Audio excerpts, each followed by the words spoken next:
Boa noite, minha Paraíba, começando a partir de agora mais um Frente a Frente pela sua TV Arapuã Band, para você que gosta sempre de acompanhar aqui as entrevistas e os debates no Frente a Frente. E debate é o que não vai faltar na noite de hoje. Eu estou com três, não apenas um, mas três grandes advogados criminalistas aqui da Paraíba para a gente debater um tema. Começa amanhã, efetivamente, a primeira turma do Supremo Tribunal Federal começa a analisar a denúncia da Procuradoria-Geral da República contra o ex-presidente Jair Messias Bolsonaro e outras dezenas aí de figuras aliadas ao ex-presidente Bolsonaro naquilo que eles chamam de trama golpista contra o Brasil. Você acha que Bolsonaro vai sair implicado e complicado dessa história ou não? Vamos bater um papo aqui com as nossas feras aqui da atuação jurídica na Paraíba. Você acompanha o Frente a Frente a partir de agora.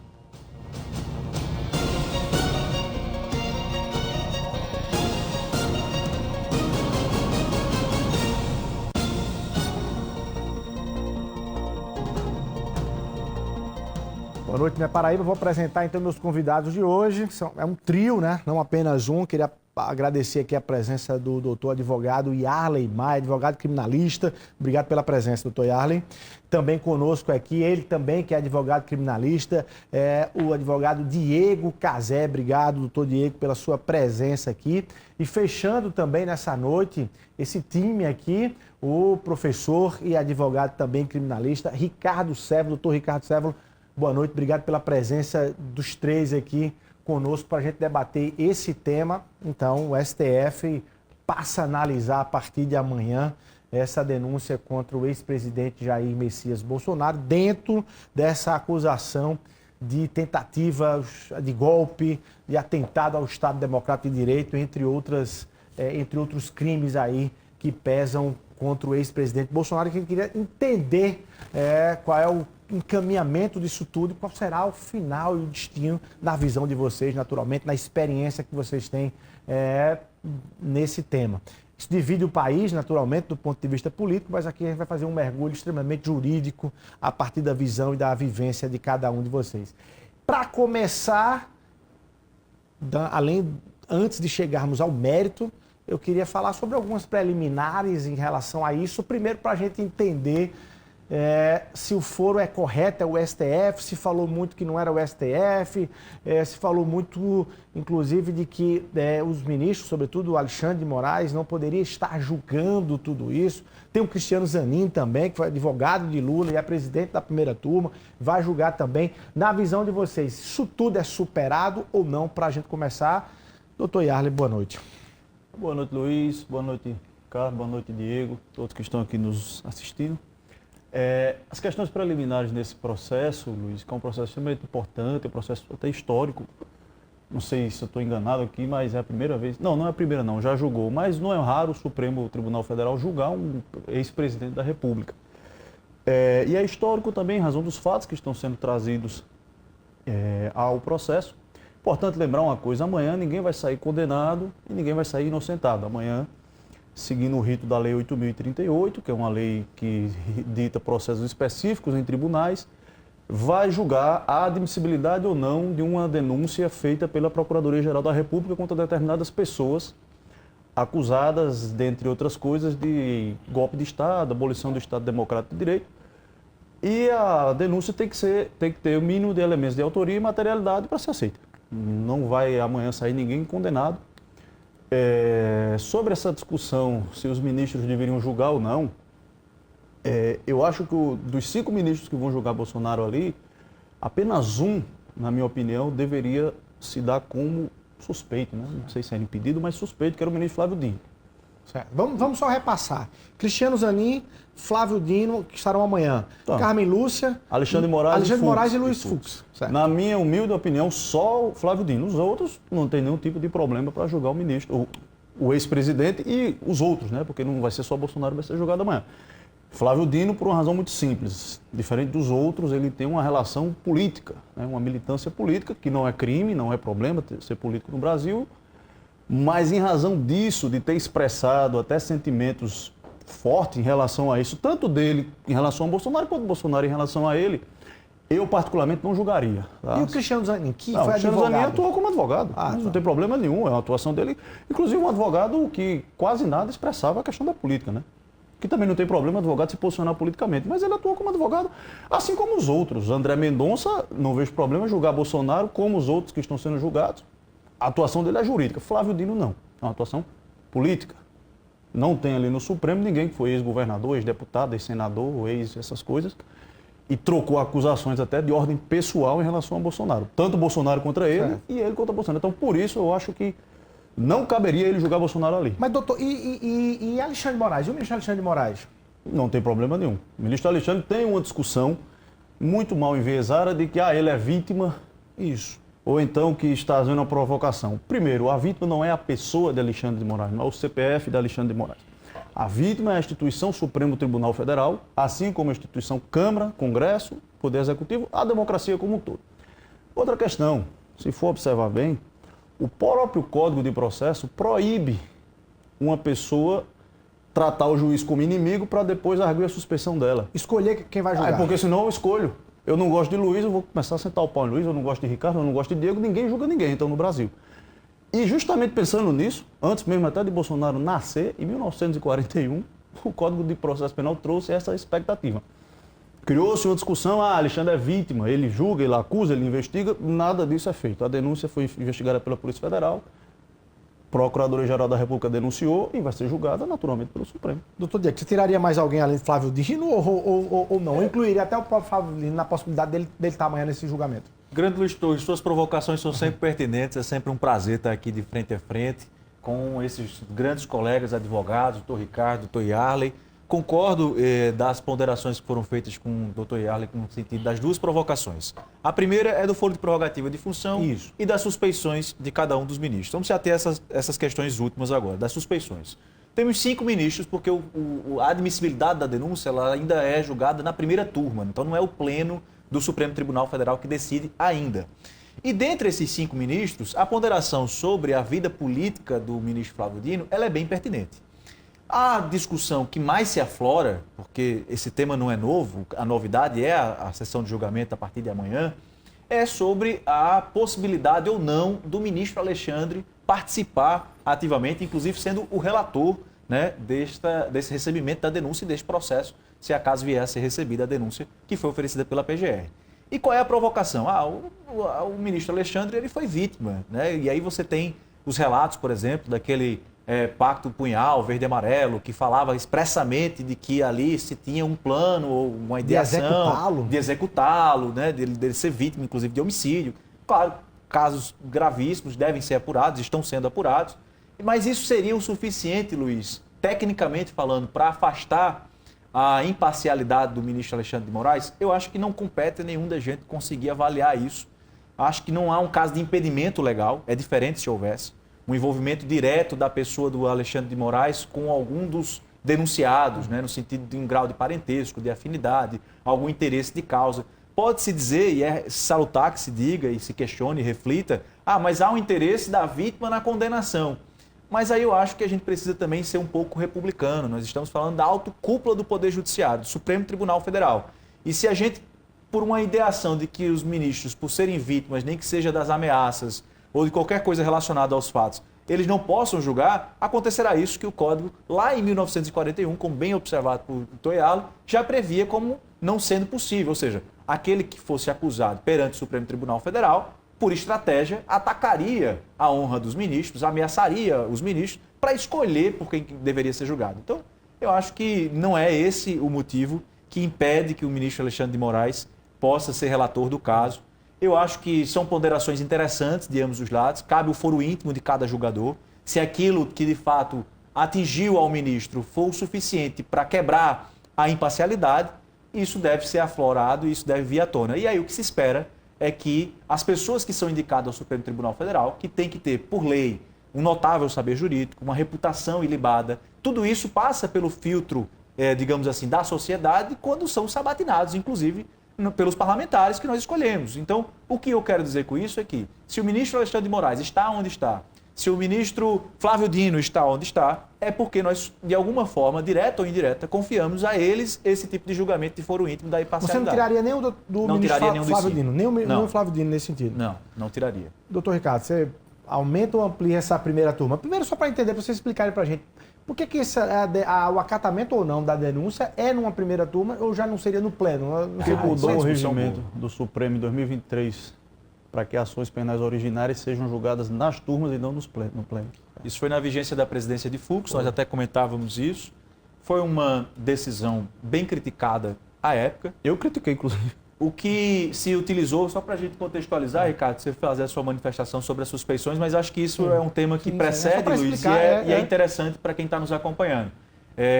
Já se acha, inclusive, que é o passo para a injustiça, diminuir ali a capacidade de voto de um acatamento ou não dessa denúncia. Eu vou dar os dois contrapontos à época já que era discutido na advocacia criminal. Primeiro, é que você confere muito poder ao presidente de cada turma de levar a pauta do pleno. Né? E isso era uma crítica que a advocacia fazia à época, que tinha pautas importantes de serem discutidas no pleno.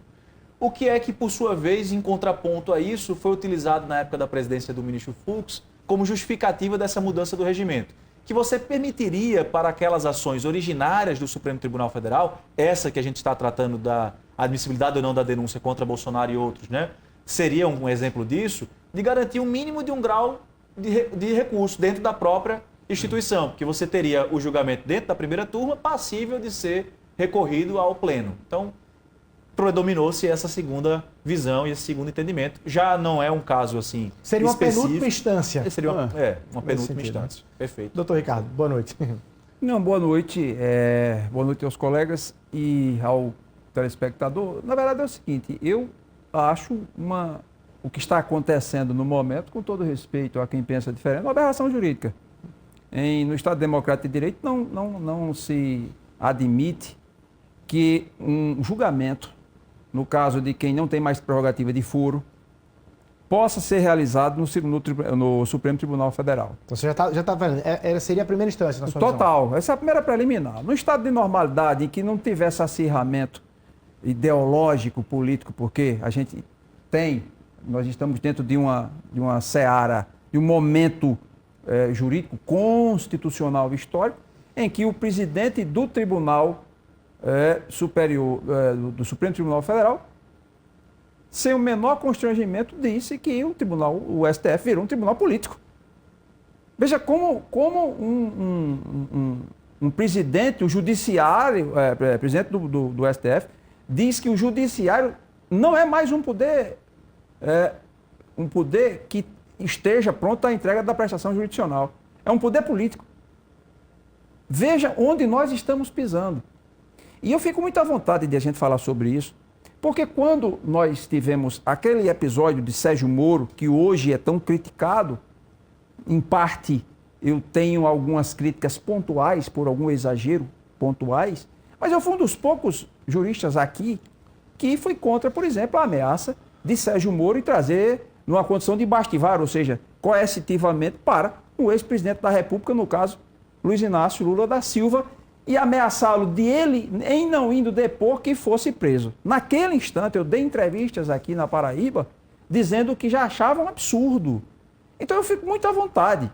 Depois se trouxe a questão da nulidade que foi acolhida por ocasião de um embargo de declaração pelo ministro Edson Fachin, depois de percorrido todas as instâncias que Lula teve chance de se defender, primeira instância, segunda instância, terceira instância, Supremo, condenação em todas as instâncias, em um embargo de declaração, se revira uma situação para dizer que o foro que era competente para julgar Lula não era Curitiba, mas era o outro foro dentro da mesma instância de atuação judicial. Ora, se você... É um contrassenso. Se você acha que tem uma mácula de competência para julgar, no caso de Moro, como é que eu vou admitir um absurdo que é julgar uma pessoa, um ex-presidente da República, que agora o Supremo mudou de ideia? depois de todo o andamento processual, para jogar o cara que não tem mais foro privilegiado lá no Supremo Tribunal Federal. E que se baseou juridicamente a tese do Supremo de dizer, não, no caso do ex-presidente é nosso. Só para eu entender juridicamente. Porque você está dizendo que a tese é que seria um juiz federal, é isso? Um juiz federal, claro. Porque, na verdade, é o seguinte, o juiz de primeira instância. Porque, na verdade, é o seguinte, o próprio Supremo Tribunal Federal, qual é a segurança hoje que a gente tem hoje do Supremo Tribunal Federal quando o ministro chega e diz que é um tribunal político? Quando o ministro chega e diz que o Bolsonaro é o diabo, como é o caso de Flávio Dino. Doutor Ricardo, só para eu entender, você não está nem fazendo seleção, como a gente, doutor Yarley falou do Flávio Dino, o doutor Cazé até achou que nenhum dos 5 estariam aptos para fazer isso. Você está condenando o STF inteiro do ponto de vista de fazer esse julgamento, é isso? Claro! Jamais esse processo poderia tramitar no STF. Então eu não penso nem, por exemplo, em anistia. Eu não penso nem em falar em anistia. O processo é natimorto. Isso é básico hoje para quem faz. Se eu pegar um aluno meu de terceiro período do curso de Direito, ele vai saber isso. Mas se excluirmos o STF dessa, mesmo que comece na primeira instância, se excluirmos o STF desse trâmite, desse rito, nós estaríamos, talvez de forma inédita, tirando porque a prerrogativa. São discussões distintas, Luiz. Há uma discussão sobre a suspeição dos ministros, e aí você deve analisar individualmente cada um dos ministros se goza ou não de imparcialidade para aquele julgamento, e aí, ao meu ver, não tem nenhum impedimento legal, técnico, embora essas ponderações sejam salutares, mas pelo crivo da própria escolha, que é política, mas também com embasamento jurídico de cada um dos ministros, eu acredito que cabe a eles, não há elementos suficientes para a gente usar disso para impedir o julgamento. E outra do foro. E outra é do foro. E aí realmente cabem discussões e críticas a essa sessão de julgamento prevista para amanhã, porque houveram já diversas posições por parte do Supremo Tribunal Federal e mudanças de entendimento acerca de quando se inicia e quando se encerra o foro de prerrogativa de função. Só fazendo um parêntese, se me permite, Luiz, para que todos que estão nos acompanhando fiquemos na mesma página. O que é foro de prerrogativa de função? Sim. É quando você ocupa um determinado cargo público e que, em razão daquele cargo público, se acaso você vier a ser processado, determinado tribunal é que compete. Ou seja, se eu não ocupo cargo público, é o juiz de primeiro grau, né? Se eu ocupo determinado cargo público, pode ser o tribunal, como pode ser também, em caso de parlamentares federais, ex-presidente, o Supremo Tribunal Federal. E aí havia um entendimento predominante do Supremo Tribunal Federal de que você permanecia, mesmo após deixar o cargo público, com foro de prerrogativa de função. Isso foi alterado. Inclusive, ironicamente, um dos beneficiários de quando se houve essa alteração de posição do STF, à época, foi um dos filhos do presidente Bolsonaro, Flávio Bolsonaro, implicado numa investigação corrente no Rio de Janeiro com relação à lavagem de dinheiro, em uma rede de chocolates, enfim. E ali houve, daquele caso, aí sim, houve uma mudança a partir daquele caso, de que, em havendo o término do mandato parlamentar, se não fosse no período ou decorrente dele, não havia o foro de prerrogativa de função. E aí, o caso do Flávio Bolsonaro, assim como diversos outros inquéritos, inclusive inquéritos daqui da Paraíba, de todos os estados, baixaram-se para as justiças federais de primeiro grau. O que houve agora foi uma revisão dessa posição do Supremo Tribunal Federal e que é passível de crítica, porque, de fato, você tem uma alteração muito próxima ao julgamento. E como a gente tem um julgamento jurídico, mas com várias conotações políticas, quando você dá espaço a essas críticas, elas devem ser percebidas pelo Supremo Tribunal Federal. Mas esse é o entendimento predominante, não é para Bolsonaro ou para este caso, é para todos agora, a partir de agora, sobre a Só para fechar. Se eu fechar assim. Sim. Na verdade é isso. Então, eu não posso mudar regras do jogo no intervalo de uma partida. Porque o presidente Lula, à época, ele teve todas as chances de se defender com da primeira para a segunda, para a terceira, até o Supremo Tribunal Federal. Ele respondeu ele teve várias chances de recurso. Então, não é correto por ser Luiz Torres, e aí os alemães, o direito constitucional alemão, ele fala do direito penal do inimigo. Eu não posso mudar de uma dicção jurídica, de uma formatação a respeito daquilo que uma corte entende, ao sabor de uma valsa ideológica e política, que é o que se fala, parte da imprensa fala isso, quem diz isso não sou eu, não.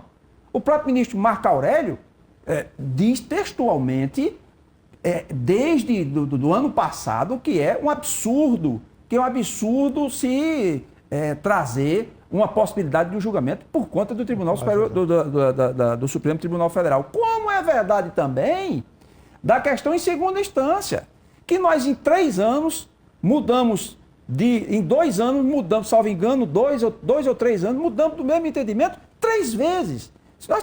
Eu vou falar porque eu dou aula em direito comparado, por exemplo. Se você pegar isso para o direito americano, ou para o próprio direito americano mesmo, você tem uma mudança constitucional, ela leva 50, 100 anos. Gera uma estabilidade jurídica. Você leva uma estabilidade jurídica. Então, como é que eu vou chegar à segurança? Como é que eu vou chegar para a opinião pública e dizer que eu, num processo que se sabe que tem um tribunal que diz que derrotamos o bolsonarismo, coisa do presidente Luiz Roberto Barroso, derrotamos o bolsonarismo. Ele tem outra pérola que diz que é o tribunal político, Alexandre de Moraes. Alexandre de Moraes é um primeiro, não estou nem mais falando de suspeição, já para deixar os compartimentos. Alexandre de Moraes trocou farpa durante o governo inteiro aí tudo bem, seria uma coisa de suspeição, porque aí é questão íntima.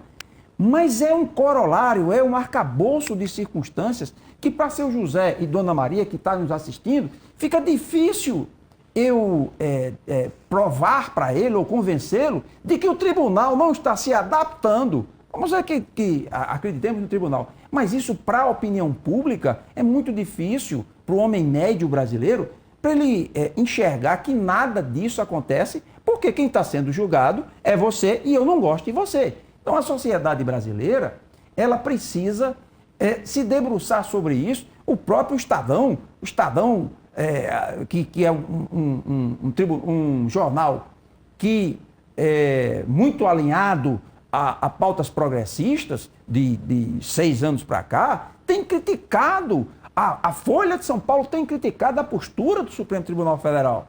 Então, esse tipo de coisa que a sociedade brasileira ela precisa se debruçar no que está acontecendo agora. Doutor Reale, quer fazer alguma consideração? Porque eu já quero dar um passozinho no mérito. Não, mas bem breve sobre essa questão da competência. Eu acho que problema de incompetência em processos no Brasil existe desde que o Brasil é Brasil. É só lembrar que o Mensalão foi julgado pelo plenário do Supremo Tribunal Federal. Isso. Zé Disseu não era deputado, não era nada, Roberto Jefferson, todo mundo, e foi julgado lá.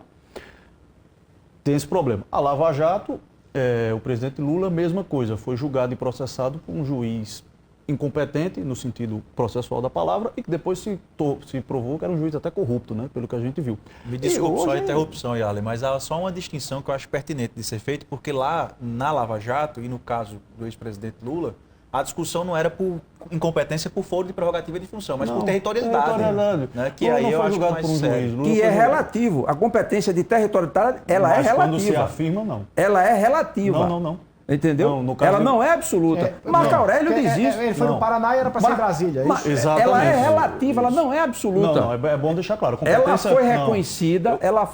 Queria ter a palavra para falar. A competência em processo penal, quando se contesta desde o início o problema, ela não vira relativa. Ela é absoluta e tem que ser discutida. Ela se afirma. Se afirma. Não é relativa, não. A competência não é relativa nesse aspecto. Está bem até escrito no Código de Processo. Mas, enfim, tem esses problemas de competência a vida toda. Michel Temer foi preso por um juiz incompetente.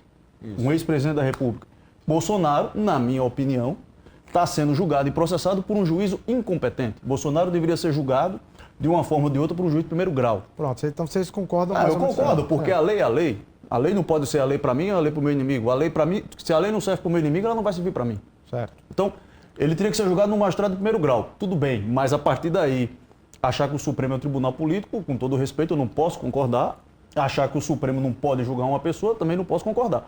Existem recursos, existem caminhos, existem discussões que têm que ser feitas e eu, ser um magistrado, não afirmaria competência em relação a isso. Eu acho que ele teria que ser julgado no primeiro grau. Agora, essas decisões do Supremo, típicas de uma corte constitucional, de julga num dia no outro dia julga do outro, realmente não é bom para o Supremo, não passa uma mensagem boa para a sociedade e o Supremo tem que começar a pensar um pouco em relação a isso. Mas isso é típico da atividade judicante.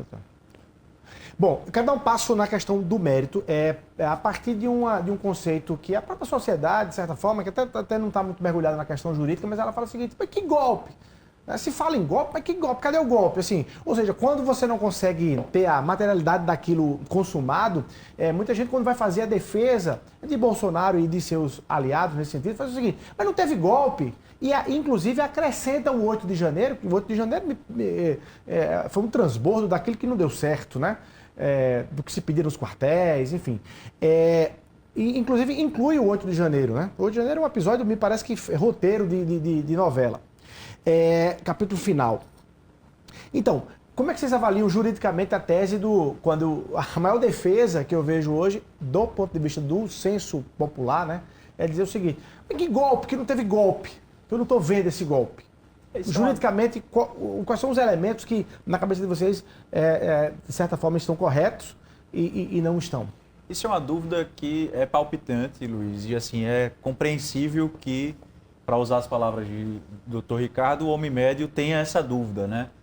Ora, se eu trato de um homicídio, o fato de eu comprar uma faca, de eu idealizar matar alguém, um inimigo, e não chego a concretizar, não é o suficiente, seriam atos preparatórios. Aí você tem a discussão sobre o que é ato preparatório, que é a idealização, sobre o que é a tentativa e sobre o que é a consumação. Nesse caso do homicídio, por óbvio, seria ceifar a vida de alguém. No caso do tipo penal que está posto, essa tentativa de abolir o Estado Democrático de Direito, a própria lei prevê a materialização a partir da tentativa. Isso por um motivo muito óbvio. Porque se houvesse a consumação do golpe, julgamento não haveria. Se tivesse aqueles que estão sendo acusados, segundo a ótica da própria PGR, não é segundo uma denúncia feita pelo próprio Supremo Tribunal Federal, ou seja, passado pelo crivo do Ministério Público Federal, a partir de uma investigação da Polícia Federal. É importante a gente citar as instituições para dar credibilidade àqueles indícios que estão postos ali. Não foi à toa que se chegou a esse ponto do julgamento agora sobre receber ou não a denúncia contra Bolsonaro e todos os demais denunciados. Né? É um contexto muito grave, é um caso sem precedentes na história do Brasil. Ou seja, para vocês, aí claro, quero ouvir se tem divergência, mas para vocês é claro, a lei é clara quando ela diz o que se pune nesse caso é a tentativa do golpe, porque ele consumado não se tem instituição para julgá-lo. Talvez não tivéssemos nem o Supremo Tribunal Federal. Aí o debate nem aqui, né? Aí o debate aí é sobre se houve a tentativa, né? Aí, ou seja, voltamos ao estágio. E é bom que as pessoas entendam isso, porque muitas vezes eu ainda fico ouvindo as pessoas dizer, mas que golpe que não teve? Então está muito claro aqui, 3-0, é isso? Vamos lá. Não. O que eu quero saber? Não, a tentativa do golpe. Onde foi que houve? Não, mas antes de chegar no mérito, veja só. Que o Uma crime coisa a gente vai, daqui a pouco a gente vai avaliar se houve a tentativa. Eu quero, do ponto de vista legal, do corpo da lei, se de fato o que se julga no Brasil e o que se condena no Brasil, não é com Bolsonaro, qualquer pessoa, é a tentativa do golpe, não golpe. Correto. É isso? Perfeito. Então, nesse ponto, escrito, claro.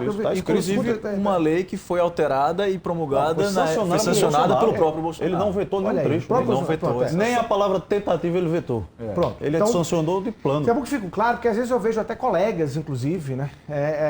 Ainda com a tese de fazer a pergunta. O problema é que não houve nem a tentativa. Aí vamos pro mérito. Agora vamos pro mérito. O problema é que não houve nem a tentativa. E aí eu quero fazer uma pergunta, porque eu sempre tive essa dúvida. Aliás, eu discuti essa dúvida quando eu dizia o seguinte, olha, Bolsonaro, e aí não é achismo, ele disse recentemente, inclusive num podcast, que ele admitiu que ele esteve, depois do resultado das eleições, com alguns generais, tratando sobre o que poder fazer. Porque ele considerava que o resultado não era um resultado legítimo e o que faria, dentro das 4 linhas, o que faria para garantir aquilo. Está dito isso, né? Aí minha pergunta não seria, nesse momento, para esse caso, a defesa de Bolsonaro dizer o seguinte, olha, eu não tentei o golpe, porque, na verdade, eu fui apenas pesquisar juridicamente elementos na Constituição do Brasil que permitiriam ao presidente adotar ali um outro estado, enfim, puxar o artigo 147, né, o que seja. E aí ele dizia assim, então, eu não fiz nada para fora da lei, tanto que quando eu percebi que não dava, não fiz. Eu queria ouvir sobre isso. Acho que Ricardo... Não, só com relação ao que Arlen falou aí, a questão da questão, ainda um pouquinho da competência. Ou da competência territorial. A competência territorial, ela foi afastada, ela foi negada em todo o percurso. No caso de um embargo de declaração, Não, 10ª hora. Isso é que é curioso. Vai retroceder a Vaza Jato e a relação do juiz. Isso daí. Marco Aurélio critica muito isso. Aí, Mas o embargo não existe? existe depois de tudo. O problema é que o direito é lógica e bom senso. Então pronto. Ninguém pode subestimar a inteligência alheia. Aí é que está. Esse é o primeiro ponto. E a questão do tribunal. E aí a questão do tribunal. Por isso que por isso que eu volto a afirmar aqui, a competência territorial, ela é relativa, ela não é absoluta. Mas foi questionada pelo advogado. Tanto Sim. é que você falou que foi no embargo. Foi rejeitado sempre. E proviram do embargo. De uma parte. Como não passe de mágica. Os motivos de por que Não foi passe negado de nas mágica. instâncias, Mas tudo a bem, forma não como passe se deu de o processo. mágica. Não passe de mágica. Enquanto ela for questionada, ela No não é passe de relativa. mágica, Fachin Ela tem que ser vai e divulgada. reconhece isso. Certo. Tudo bem. Porque aí, trazendo palavras de quê? Dilma Mendes e o próprio palavra de Marco Aurélio, de ressuscitar um cadáver político. Quem está dizendo sou eu. Quem disse foi Marco Aurélio. Como quem disse a questão de tribunal político, não é Ricardo Servo que está dizendo. Quem disse que o tribunal, o Supremo, o Supremo passou a ser um tribunal político, não foi eu. Quem disse, não, só para esclarecer, para depois dizer que foi eu que disse. Quem disse foi o próprio Luiz Roberto Barroso, presidente do STF, disse em 2023 que o tribunal, salvo engano, que o tribunal, o judiciário passou, o STF passou a ser um tribunal político. Aí você, qualquer um dos três aqui que fosse, e você que nos assiste em casa, que você fosse ter um julgamento seu no tribunal, o presidente do tribunal chega de viva voz e diz que passou a ser um tribunal político. Qual é a garantia e a credibilidade que você ia ter no tribunal desse? Não é Ricardo que está dizendo, não. Quem disse foi o presidente. É isso que a opinião pública precisa dizer. Agora vamos aqui para a questão jurídica no debate. Qual seria a melhor defesa para Bolsonaro nesse caso especificamente, na visão de vocês, então? Eu acho que a gente precisa, partir do pressuposto que a análise tem que ser técnica, né? Certo. E aí o STF ele vai ter que discutir o que é que consuma a tentativa e o que é o plano ideal. Até onde foi esse limite? Até onde vai esse limite? Eu acho que vai ser um precedente sem nenhum outro parâmetro na história do Brasil. E quanto a isso, haverá necessidade da instrução, e aqui eu já estou me antecipando porque eu acho que o suficiente para uma admissibilidade da denúncia. Quando o tribunal é político, que eu não quero acreditar que o STF seja um tribunal político, Mas não é. mas avingar o que o tribunal, avingar o que o presidente disse, porque aí eu caio num campo de subjetivismo absurdo, abissal. Se o que o presidente do STF disse é verdade, se for um tribunal político, e aí o que é que eu posso fazer? Qual a segurança jurídica que eu tenho de um filho meu ser julgado pelo STF? Ou vocês, a esposa de vocês, quando eu escuto do próprio presidente dizendo que é um tribunal político. Isso não é narrativa da imprensa, não. É o tribunal, é o presidente que vai de viva voz na beira do palco e diz isso. Tá. Mas antes da gente, vamos lá, antes de chegar no STF, para Luiz, analisar o caso. só o dar caso minha específico, opinião sobre digamos essa que seja Mas não outro- tem como outro ser tribunal. diferente. Só Mas dar não minha tem opinião como sobre ser essa diferente. questão. Eu não sei onde é que o Barroso dessa declaração que é um tribunal político, mas primeiro, o Barroso não vai julgar o processo, o Barroso é presidente do Supremo, ele não integra nenhuma das turmas. Mas pode ir em grau de Não recurso para ele. concordo que o Pode ir em grau de recurso para Barroso, Não no pleno. concordo que o Supremo seja um tribunal político, assim como o nosso poder judiciário, do primeiro grau até o Supremo, não é um poder político, é um poder de outra característica. E sobre essa questão do mérito em si, o que vai ser discutido agora é se a tentativa foi realmente tentada ou não se tentou. Isso. Na minha opinião, e na opinião de muita gente, inclusive de pessoas que integraram o então governo de Bolsonaro, existiram sim movimentos claros de golpe de Estado. E eu digo mais, não foi desde que ele perdeu a eleição, foi desde antes dele virar presidente da República. O filho de Bolsonaro disse que podia fechar o Supremo com um cabo, um soldado, não sei lá o que é que ele disse. O inquérito que nós estamos a discutir aqui, ele foi instaurado em março de 2019. Não havia Covid, pandemia, o Supremo não tinha assinado um papel para contrariar Bolsonaro. E se foi instaurado em março de 2019, já existia, comandado por ele, um clima de empastelar os poderes que não fizessem amém a ele. Bolsonaro, doutor Ricardo, se a gente pegar no Google, em fevereiro ele subiu num cavalo e foi para frente do Supremo fazer a arruaça. No mês seguinte, ele se juntou com alguém e foi sobrevoar o Supremo. Essa própria peste de tribunal político foi Foi lançada ele por que Bolsonaro deu. muito antes de qualquer declaração. Períodos do depois, Barroso. uma cidadã uma extremista chamada Sarah Whitney, soltou fogos de artifícios perante o Supremo Tribunal Federal. Inclusive, eu falei aqui no seu programa, não sei se você recorda. E aí eu perguntei, o que é que nós vamos esperar? Explodir o Supremo e o que é que vai acontecer? E aconteceu. Eu estava sendo o profeta da desgraça, né? Que eu não gosto de ser. Essas pessoas, dia 8 de janeiro de lá tal, destruíram o Supremo, destruíram o Congresso, destruíram o Palácio. Eu não me lembro disso no mundo ter acontecido. Se alguém lembrar, por favor, me recorre. Eu lembro. Aliás, eu lembro em 2017, o MST Mas foi e deixa eu quebrou. terminar de falar, doutor Ricardo, o senhor conclui. Eu me lembro, bem. em 73... Não, é porque você falou, aí eu estou respondendo, eu lembro, 2017. Perfeito. Em 73, soldados de Pinochet destruíram o Palácio La Moneda. Então, essas figuras, elas se adaptam. E o que aconteceu, lamentavelmente, em 8 de janeiro, foi apenas o transbordo disso tudo. Ora, gente, isso está documentado. Tem reunião de ministério em junho de 2022. Sim. Bolsonaro dizendo, vai ter que morrer gente, vai ter que ter sangue. O outro lá que foi denunciado, o general Heleno, dizendo, se a gente não fizer agora, depois da eleição, não dá para fazer. Não sou eu que estou dizendo, não é uma interpretação da minha cabeça, é a boca deles que falam em reunião de governo antes da eleição. Essa conversa que Bolsonaro começou a ter atitudes de uma forma de eu depois perder a eleição, ela não é 100% verdadeira. A genética dele é de golpista. A gene dele é de golpista. Ali apenas se deram o poder a um golpista e ele exerceu o seu poder da forma mais desastrosa Mas possível. você acha que ele vai fazer a defesa alegando que nem chegou perto disso, ou vai fazer a defesa dizendo que chegou perto disso, mas dentro da lei? Pelo que ele me disse, pelo que ele me disse, eu não falo, graças a Deus eu não falo com ele, mas pelo que ele disse na imprensa, a culpa não era dele.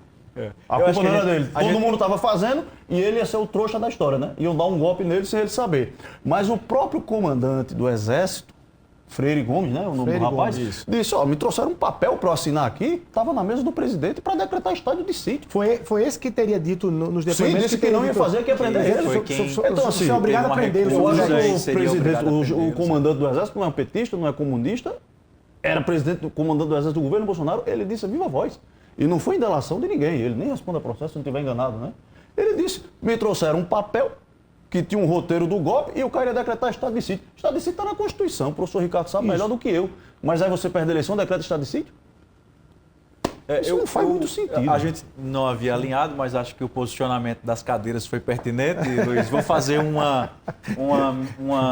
análise aqui do melhor dos dois comentários, se me permitem, porque eu acho que foi muito pertinente você voltar, Yarley, a esse episódio que a gente tratou aqui, inclusive, no programa Frente a Frente, da Sarah Winter, aquela manifestação que já tinha sobre o Supremo Tribunal Federal, e ali jogavam fogos, e aí se discutia se aquilo era um atentado ou não contra as instituições, contra a democracia, porque não havia, e aí esse é o critério técnico que eu queria mencionar quando o Ricardo fez o seu comentário último, no sentido de que, para saber se foi um plano ideal ou se foi tentativa, vai ter que se mensurar o grau da violência, né? E isso é o que está posto na lei. E aí isso é o que vai definir. Talvez, ao olhar para o exemplo do 8 de janeiro, nós temos um grau de violência muito mais evidente do que aquele do episódio da Sarah Winter, que, ao meu ver, também já era um atentado. Mas aí a gente consegue perceber mais facilmente essa materialidade do crime, do atentado, a tentativa de abolição ao Estado Democrático de Direito. Eu até fazendo a ponderação sobre até um trecho da fala do Dr. Ricardo, que diz assim, durante o governo Bolsonaro houveram muitas farpas entre ele e o ministro Alexandre de Moraes. No contexto, inclusive, desses inquéritos, esse se voltava contra o gabinete do ódio, as fake news, o dito inquérito das fake news, e eu diria mais, porque essas farpas podem ter sido só uma crise institucional, como podem ser compreendidas agora no bojo dessa denúncia, como elementos de convicção sobre o dolo do ex-presidente Bolsonaro. E que o ministro Alexandre de Moraes já estaria fazendo a defesa do Estado Democrático de Direito nesse combate, nesse conflito. Exato. Doutor Ricardo. Olha, na verdade é o seguinte, depois de tudo isso, me causa perplexidade, tanta aberração jurídica do que está acontecendo e a gente está vendo isso. É com tristeza, é por isso que muita gente está... E não é político não, tem muita gente saindo do Brasil. Depois de tudo isso, Sarah Winter, uma pessoa isoladamente, porque se for falar disso aqui, o que a gente não tem é gente com disposição para explodir, tocar fogo. Você está dizendo que Bolsonaro não pode ser responsabilizado pelas outras pessoas, é isso? Absolutamente. Absolutamente. Aí, a teoria do domínio do fato. Vamos lá. O que é isso aqui? É que você, de alguma forma, pudesse ter ingerência naquilo que aconteceu. Onde é que tem isso? Você tinha conhecimento. Sim, onde é que tem? Ele assinou. Onde é que há a abolição? Tem gente sendo condenada 2 vezes pela mesma coisa. Que a abolição do Estado Democrático de Direito e qual é o outro lá? Tentativa de golpe. 2 coisas que a gente chama de direito em bis e idem. Você, 2 vezes, você está respondendo pelas 2 vezes, como é o caso E somando as penas. Sim, E somando as penas. exatamente. Existe um princípio, Luiz, que é o princípio da conjunção, do crime meio e o crime fim. Isso é um princípio basilar do processo penal, em que quando você tem um objetivo determinado crime, aquele crime que você comete como meio para atingir aquela finalidade, ele é absolvido pelo crime mais grave. Isso é uma tese técnica das defesas daqueles que são acusados do 8 de janeiro, do qual é pertinente, é salutar, eu concordo. Eu acho que acho que as discussões Aliás, técnicas existe um questionamento muito forte pegou... sobre o peso das Sim, condenações e das penas atribuídas essa senhora, a quem participou do 8 de janeiro. Essa senhora que pegou 14 anos de prisão, do batom. vamos falar sério aqui, essa senhora que pegou 14 anos de prisão, eu acho que existe ali um erro muito grave. E até vai ter problema para o Supremo depois se explicar. Não é se explicar como, porque o Supremo não deve explicar só a ninguém, a Justiça não deve explicação. A Justiça julga, as explicações estão nos votos. Mas justificar, porque como é que você pega uma senhora daquela, dá 14 anos de prisão, e a turma de cima? Porque ali era uma pessoa a um comportamento absolutamente repugnante, criminoso, tem que ser condenada? Tinha. Agora 14, 15, 17, 20 anos de prisão, para ela, que era uma pessoa que estava ali, digamos assim, no andar de baixo do problema, e os de cima vão pegar quantos? 50? Eu não sei. Na verdade é o seguinte, eu acho que qualquer análise que se fizer disso aqui, e eu me policio muito, porque eu sempre fui um crítico voraz a respeito de posicionamentos de truculência e de extinção à ampla defesa, ao contraditório, que nos é tão caro. O grande problema é que eu não posso passar pano para o meu desafeto ideológico e aí suprimir garantias que são sagradas para ele. Eu não posso fazer isso. Do mesmo jeito que eu não tenho nenhuma simpatia por Sérgio Moro, por exemplo. Não tenho nenhuma simpatia. E já admiti algumas coisas que ele fez de certo e algumas coisas erradas. Mas você imaginar que você vai fazer um golpe. Primeiro, Bolsonaro assinou algum ato? Não, não assinou. Bolsonaro, alguns dias antes, é porque danada tem que falar em Bolsonaro, mas vamos lá. O acusado lá, que vai se tornar acusado, ele nomeou todo o generalato que iria assumir o futuro governo. Quem quer fazer golpe faz um negócio desse? Lula indicou, mandou, perguntou, quem é que você quer? Eu quero Luiz Torres, eu quero Cazé, eu quero fulano e tudo. Quem quer dar golpe faz um negócio desse? Você acha que falta materialidade, então? Claro que materialidade. Onde é que está o universo intelectual do delito? Da tentativa. Onde é que está? Você já viu dar golpe? Sim, uso de arma. Qual foi a arma que foi essa moça que foi condenada, coitada? Para dar golpe de Estado. Me diga uma coisa, qual foi o golpe de Estado? Ela nem entrou nos prédios públicos. A mulher, golpe de Estado com gente vendendo algodão doce. Não, mas é o contexto. O direito é bom senso. Nesse contexto local, se você tivesse uma decisão judicial do Tribunal de Justiça da Paraíba, discordasse, o que você tem aí vandalismo. Aí vamos responder por vandalismo, depredação. Não, mas não por golpe de Estado. Deixa eu só fazer aqui Aí ela já estava solta porque ela já faz 2 anos que ela está presa. Porque a pena por vandalismo, ela já poderia estar solta aqui. Você condenar uma mulher, me permita, Luiz, isso é uma questão moral.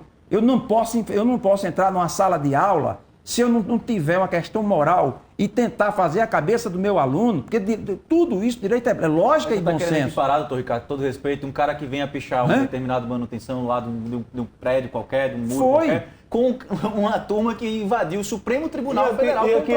Invadiu e onde estão as fitas que o Flávio Dino, que sumiram essas fitas. olha, As fitas sumiram. Ele jamais entregou e do nada essas fitas evaporaram, que era para elucidação dos fatos. Por favor, só pra gente, porque ainda tem muito tempo e eu acho que às vezes até o tempo passar aqui. Veja só, eu quero falar sobre vocês uma tese que o Cacai, né, o Antônio Carlos ali, o advogado, que é aliado a Lula, inclusive, tal, não sei o quê, mas ele tem dito umas teses. É do grupo Prerrogativas, né? Advogado de esquerda. Mas só eu quero pegar uma tese jurídica que ele levantou, mas antes dela, para dizer o seguinte. Nesse caso do 8 de janeiro, eu vi os números apontam que o STF julgou pouco mais de 800 pessoas já, responsabilizou. Dessas 800 pessoas, me parece, eu vi ali, que houve uma separação. Se ele não acertou em tudo, porque aí você tem uns erros identificados especificamente, mas me parece que ele já fez a seleção das pessoas que só picharam. Sim. E das pessoas que tinham um histórico para trás, que ia além daquela pichação. Participavam porque dos grupos, dos números de 850 pessoas, eu vi lá, são 500, responderam só a punição dela é de assistência. De menor potencial menor ofensivo. potencial. Quem pichou pegou 14 anos.